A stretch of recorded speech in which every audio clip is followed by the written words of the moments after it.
សួស្តីអ្នកទាំងអស់គ្នាជួបជាមួយខ្ញុំលីណាថ្ងៃនេះខ្ញុំមកចែករំលែកដល់អ្នកទាំងអស់គ្នាពីព្យញ្ជនៈរបស់ភាសាថៃ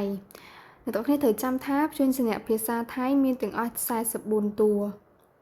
មានទាំងអស់44តួហើយមាន2តួដែលគេឈប់ប្រើនេះគឺ2តួដែលខ្ញុំគូបន្ទាត់ពីក្រោមហ្នឹងគឺគេឈប់ប្រើហើយសប្តាហ៍ហ្នឹង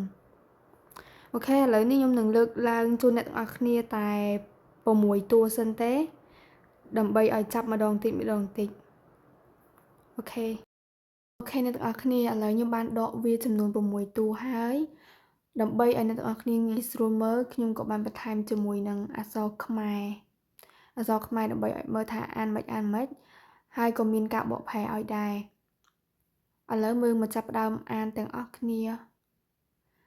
ព្យញ្ជនៈទី1យើងអានថាកកៃកកៃកកៃបកប្រែថាមាន់ទី2យើងអានថាខខៃខខៃខខៃបកប្រែថាសុទ្ធទី3ខខួដខខួដខខួដយើងបកប្រែថាដបខខ្វាយខខ្វាយខខ្វាយយើងបកប្រែថាក្របីខខុនខខុនខខុនយើងបកប្រែថាមនុស្សខរខាំងខរខាំងខរខាំងយើងបកប្រែថាជួងអូខេអ្នកនរគ្នាឥឡូវយើងមកហ៊ានហាត់សរសេរតិចអូខេយើងឥឡូវយកពីកមុនណាកកៃកកៃយើងសរសេរបែបនេះ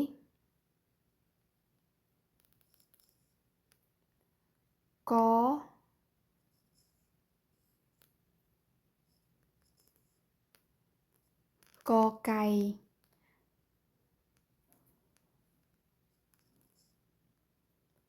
យើងចង់សរសេរជ្រុងក៏បានយ៉ា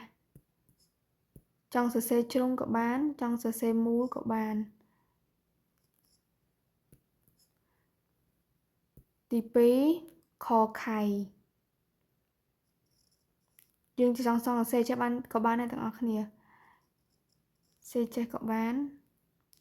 ខខៃខខៃព្យញ្ជនៈទី3ខ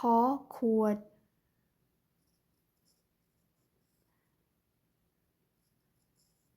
សរសេរចេះក៏បាន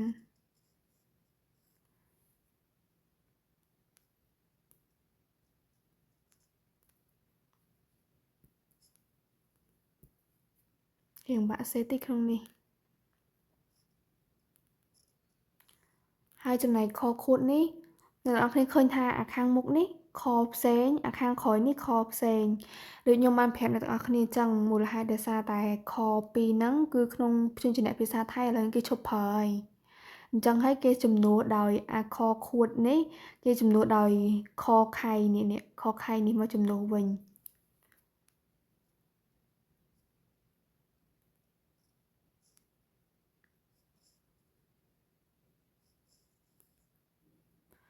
អូខេបន្ទាប់មកព្យញ្ជនៈទី4ខខ្វាយខខ្វាយស្តៀងអក្សរកូយើងដែរ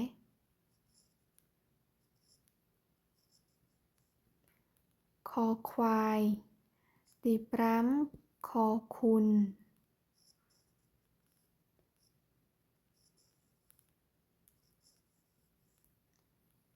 ខខុនទី6ខរខាំង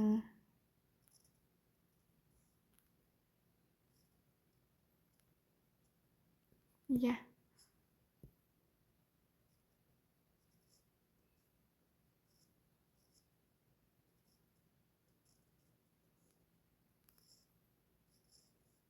ខរខាំងអូខេអ្នកទាំងអស់គ្នាឥឡូវខ្ញុំមកអានឲ្យស្ដាប់សារថ្មីម្ដងទៀតកកៃមាន់ខខៃសុទ្ធ ខខួดដបខខ្វាយក្របីខខួនមនុស្សខរខាំងជួងអូខេបាយបាយអ្នកទាំងអស់គ្នាបើសិនជាមានការខុសឆ្គងកន្លែងណាសូមមេត្តាខន្តីអភ័យទោសដោយសារតែវាជាគ្រាន់តែជាវីដេអូចែករំលែកខ្លះៗទៅដល់អ្នកទាំងអស់គ្នាចាអរគុណច្រើនបាយបាយ